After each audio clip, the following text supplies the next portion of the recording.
Hello everyone, welcome to in this video.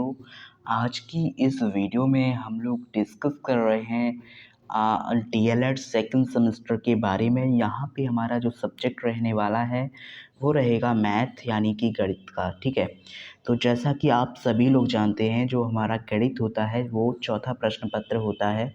ठीक है, जो फोर्थ पेपर होता है, जैसा कि आप सभी को पता है। और ये जो पेपर होता है 25 मार्क्स का होता है। तो चलिए आज हम ये जो गणित का फोर्थ पेपर होता है इसके बारे में थोड़ा सा जान लेते हैं। यहाँ पे मैंने आपके लिए आज डीएलएड सेकंड सेमेस्टर का, जैसा कि आप देख सकते हैं, मॉडल पेपर है हमारा, जो कि सीरीज है, पवन सीरीज। उसके थ्रू हम लोग यहाँ पे पढ़ रहे हैं। और यहाँ पे हम लोग क्या कर रहे हैं, एमसीक्यू क्वेश्चन यानी कि ऑब्जेक्टिव टाइप क्वेश्चन कर रहे हैं। ठीक है, चलिए आइए हम लोग स्टार्ट करते हैं प्रश्न नंबर 16 से।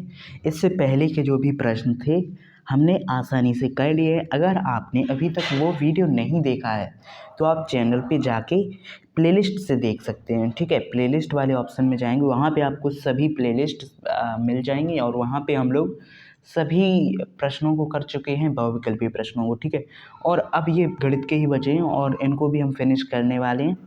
ठीक है, जल्द से जल्द। तो जुड़ जाइए, एक एक प्रश्न आपको समझ में आना चाहिए। ठीक है, अगर नहीं आ रहा है तो आप कमेंट करके ज़रूर बताइए। ठीक है, प्रश्न हमारा ये है, एक त्रिभुज की तीन भुजाएं, सॉरी, एक त्रिभुज की भुजाएं हैं। प्रश्न को अच्छे से पढ़ेंगे। एक त्रिभुज की तीन भुजाएं हैं जिसमें 3 सेंटीमीटर, 5 सेंटीमीटर और 8 सेंटीमीटर है, तो त्रिभुज होगा। अब देखो, यहाँ पे मैं आपको बताना चाहूँगा कि अगर त्रिभुज की तीनों भुजाएं जो होती हैं वो अलग अलग हों, 3, 5, 8 सेंटीमीटर हों, तो ये त्रिभुज कैसा होगा? विषम बाहु त्रिभुज हो जाएगा, समकोण त्रिभुज हो जाएगा, या फिर अधिकोण त्रिभुज हो जाएगा। तो देखो, यहाँ पे ये त्रिभुज संभव ही नहीं होगा। ठीक है, संभव नहीं होगा। और अगर हम इसको करना चाहें, ठीक है, तो यहाँ पे ये त्रिभुज जो होता है वो संभव नहीं होता है, क्योंकि इनकी जो भुजाएं होती हैं 3 सेंटीमीटर, 5 सेंटीमीटर, 8 सेंटीमीटर होंगी। ठीक है, इसलिए ये त्रिभुज संभव नहीं हो पाएगा। ऑप्शन डी इस प्रश्न का करेक्ट आंसर हो जाएगा। ठीक है, अगले प्रश्न पे आते हैं। प्रश्न नंबर है 17। आपको प्रश्न अच्छे से समझ में आया होगा। ठीक है, अगला प्रश्न है 17, निम्नलिखित संख्याओं में से प्राकृतिक संख्या कौन सी है, ये हमें बताना है। तो इनमें से प्राकृतिक संख्या कौन सी है, देखना, यहाँ पे 2 हमें प्राकृतिक लग रही है। ठीक है, √2 प्राकृतिक नहीं है। ये जब इसको हम रूट हटाएंगे तो 1.414 इस तरह से कुछ मिलेगा हमें।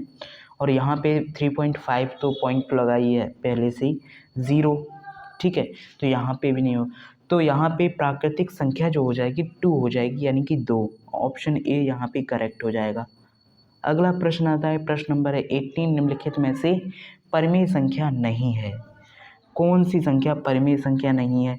तो देखो, यहाँ पे जो पाई है वो परिमेय संख्या नहीं होती है, आपको याद रखना है। 22/7 0.69। ठीक है, ये भी हमारी परिमेय संख्या होगी, लेकिन यहाँ पे जो पाई है वो परिमेय संख्या नहीं होगी, ये एक अपरिमेय संख्या होगी। ठीक है, आगे आते हैं। अगला प्रश्न है 19 नंबर, निम्नलिखित में से सर्वसमिका है। कौन सी सर्वसमिका है यहाँ पे, ये हम देखते हैं।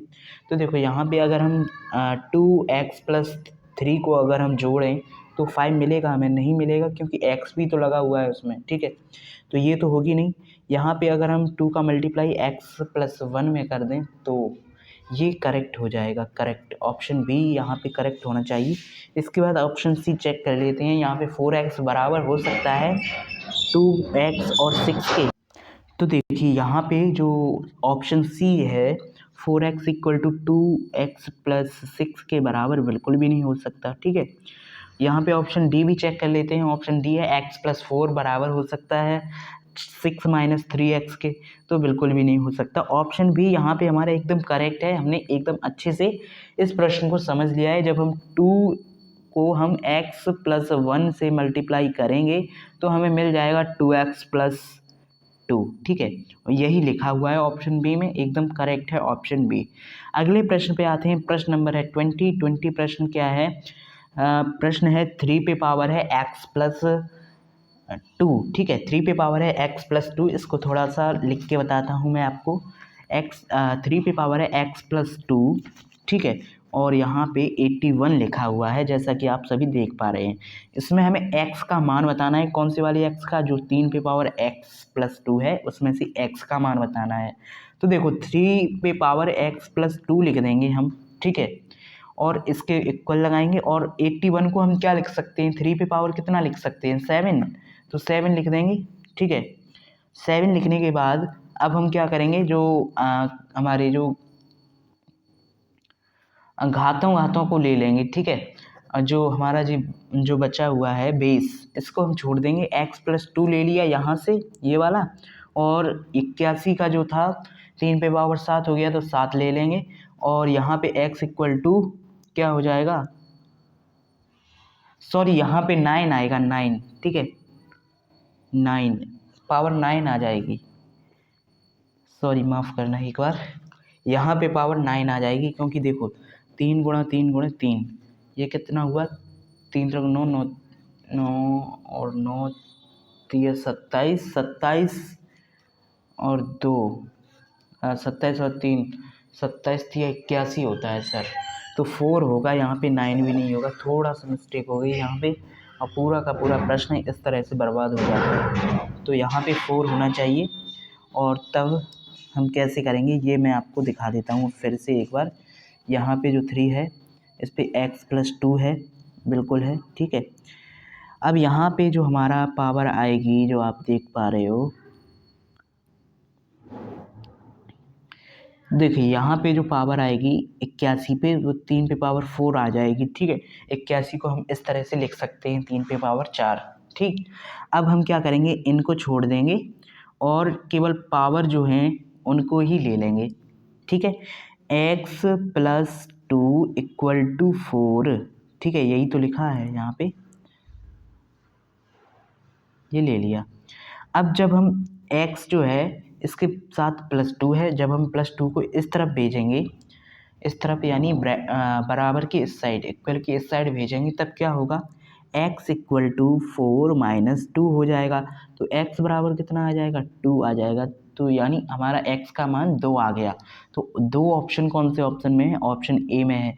क्वेश्चन को बहुत ही ज़्यादा ध्यान से करना चाहिए, नहीं तो क्वेश्चन गलत हो सकता है। यहाँ पे आपका जो 81 होगा, 81 को याद रखना है। 81 पे पावर अगर हम 3 पे पावर लगाना चाहें तो 81 के 3 पे पावर 4 लगाएंगे, तब हमारा 81 के इक्वल होगा, ठीक है।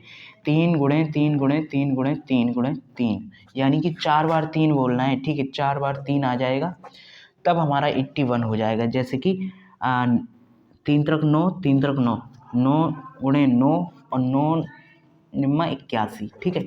इस तरह से हो जाएगा ऑप्शन हमारा यहाँ पे ए राइट रहेगा, ठीक है। 2 आंसर यहाँ पे हो गया। थोड़ा सा मुश्किल सवाल था, थोड़ा सा आपको समझने की कोशिश करनी थी इस प्रश्न को। इस तरह के प्रश्न आपके एग्ज़ाम में ज़रूर आएंगे, ये तो आपको पक्का कर लेना है। और इस प्रश्न की प्रैक्टिस मैं आपको बार बार कराता भी रहूँगा, जिससे आपको हर एक प्रश्न अच्छे से आने लगे, ठीक है। ओके, अगले प्रश्न पे आते हैं। प्रश्न क्या है? परिमेय संख्या है, यहाँ पे दी हुई है -24/45, ये परिमेय संख्या दी हुई है। इसकी समतुल्य संख्या बतानी है। तो यहाँ पे क्या संख्या हो जाएगी समतुल्य? तो यहाँ पे हम क्या चेंजमेंट कर सकते हैं? तो यहाँ पे आप लोग देख सकते हो, हम इसे किस से काट सकते हैं? 2 से तो काट नहीं सकते ऊपर नीचे, क्योंकि यहाँ पे 5 है, ठीक है, और यहाँ पे 4 है, ठीक है। इसलिए यहाँ पे 2 से नहीं काट सकते। यहाँ पे हम काटेंगे, 5 से भी नहीं काट सकते, 3 से यहाँ पे कट जाएगी, क्योंकि ये देखिए यहाँ पे 3 × 8 = 24 हो जाएगा, 8 बार ये कटी। और यहाँ पे 3 × 3 3 × 5 = 15, यानी 8/15 आएगा, वो भी माइनस का आएगा, क्योंकि माइनस का चिन्ह पहले से था। तो ये किसके समतुल्य हो जाएगा? ऑप्शन बी यहाँ पे करेक्ट हो जाएगा। ये आपको अच्छे से समझ में आ गया होगा, ठीक है। अगले प्रश्न पे आते हैं। अगर आपको कोई प्रश्न समझ में नहीं आ रहा है तो प्रश्न नंबर आप लोग कमेंट कर देंगे, तो मैं एक अलग सी कॉपी पे आपको अच्छे से समझा दूंगा, जिससे आपको अच्छे से समझ में आ सके। ओके, अगला प्रश्न आता है, प्रश्न नंबर है 22। समीकरण दिया हुआ है, यहाँ पे आपको समीकरण क्या है ये देखिए। x/4 प्लस 10 इक्वल टू -4 में x का मान हमें बताना है। ठीक है, तो क्या हो जाएगा, यहाँ पे आपको अच्छे से समझने की ज़रूरत है। देखिए यहाँ पे जो x है बट्टे में 4 दिया हुआ है, जो आपको बट्टे में 4 दिया हुआ है उसकी मल्टीप्लाई हम करेंगे 10 में, कितना हो जाएगा 40 हो जाएगा। आइए देखते हैं कैसे करते हैं।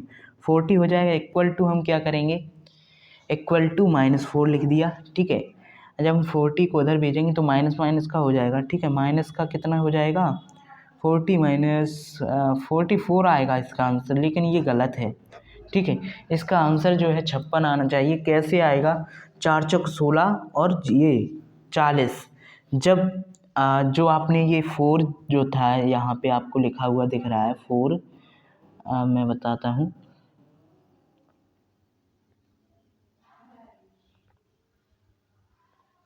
यहाँ पे जो 4 दिख रहा है आपको, इसका मल्टीप्लाई इसमें और इसमें दोनों में करना है। ठीक है, तब आपका ये आंसर आएगा। और इस तरह से ही इस तरह के प्रश्नों को करते हैं।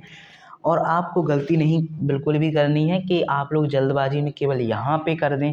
कुछ लोग ऐसा ही करते हैं, मैं इस तरह से बता रहा हूँ आपको। ठीक है, और हर एक प्रश्न को अच्छे से सीखना है। अगर आपको नहीं आता है तो और भी अच्छे से सीखना है, लेकिन अगर आपको आता है तब भी आपको सीखना पड़ेगा। ठीक है, अगला प्रश्न देखते हैं। यहाँ पे हमारा प्रश्न ये था x/4 प्लस 10। यही वाला प्रश्न हम एक बार फिर से रिपीट कर रहे हैं, क्योंकि कुछ बच्चों को समझ में नहीं आया होगा। यहाँ पे हम लोग फिर से करेंगे। ठीक है, प्रश्न क्या है, प्रश्न आपको कॉपी पे नोट कर लेना है तुरंत। ठीक है, करने के बाद आपको 4 का मल्टीप्लाई 10 में करना है। यहाँ पे सबसे पहले लिखेंगे x plus 40 equal to minus के 4 का मल्टीप्लाई फिर से माइनस के 4 में करेंगे तो माइनस के 16 हो जाएगा। ठीक है, अब ये प्लस का 16 जो बचा है इधर, उसको हम उस तरह भेज देंगे। ठीक है, उस तरह भेज देंगे, यानी माइनस का 16 माइनस का 14, ये हो गया 56, वो भी किसका, माइनस का। तो x का मान आ जाएगा आपका 56। इस तरह से इस प्रश्न को कर सकते हैं। ठीक है, अगले प्रश्न पे आते हैं। प्रश्न हमारा ये है, प्रश्न नंबर है 23। एक वर्ग की भुजा 1.6 मीटर है, वर्ग का क्षेत्रफल बताना है। तो भुजा वर्ग होता है, आप सभी जानते हैं। यहाँ पे आपको 16 का स्क्वायर पता होना चाहिए। 16 का स्क्वायर होता है 256। ठीक है, अब 16 का स्क्वायर तो आपने बता दिया, आप लगा दोगे ए पे टिक, मान लो लगा दिया। ठीक है, मान लीजिए लगा दिया, लेकिन ये गलत हो जाएगा। क्यों हो जाएगा, क्योंकि यहाँ पे दशमलव लगा है एक अंक के बाद, तो हमें दशमलव उसी तरह से लगाना होगा 256 में। तो 2 अंक नहीं हो जाएंगे, 16 गुणे 16, तो 2 अंक बाद दशमलव आएगा, यानी कि 2.56 इसका आंसर होना चाहिए वर्ग मीटर। ठीक है, ऑप्शन इस बी में मिल जाता है ये आंसर। ठीक है, ऑप्शन बी में करेक्ट हो जाता है। अगले प्रश्न पे आते हैं। आपको भुजा का वर्ग का क्षेत्रफल याद रखना है। भुजा वर्ग होता है, ओके, ए स्क्वायर होता है। ठीक, अगला प्रश्न आता है 24 नंबर। सबसे छोटी सम अभाज्य संख्या बतानी है। तो सम जो संख्या होती है सबसे छोटी वो 2 होती है, और अभाज्य भी होती है ये संख्या। ठीक है, तो यहाँ पे आपका आंसर जो है बी हो जाएगा, ऑप्शन बी 2। ठीक है,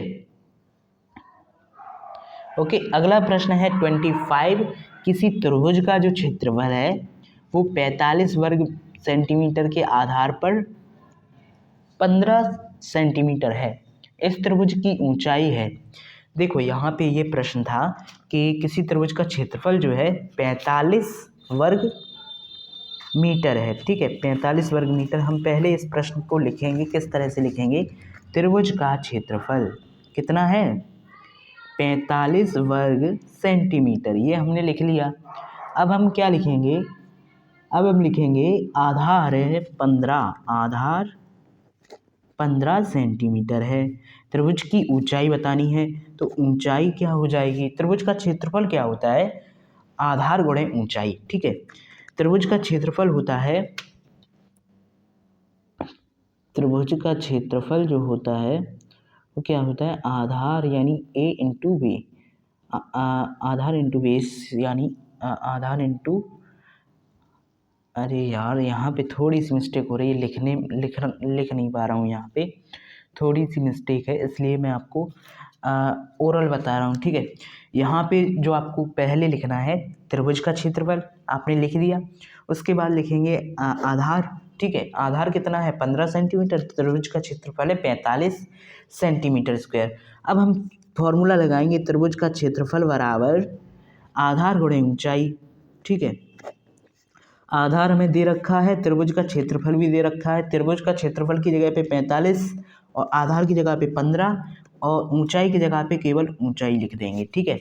अब ऊंचाई निकाल रहे हैं तो 45/15 हो जाएगा और यहाँ पे ऊंचाई आ जाएगा।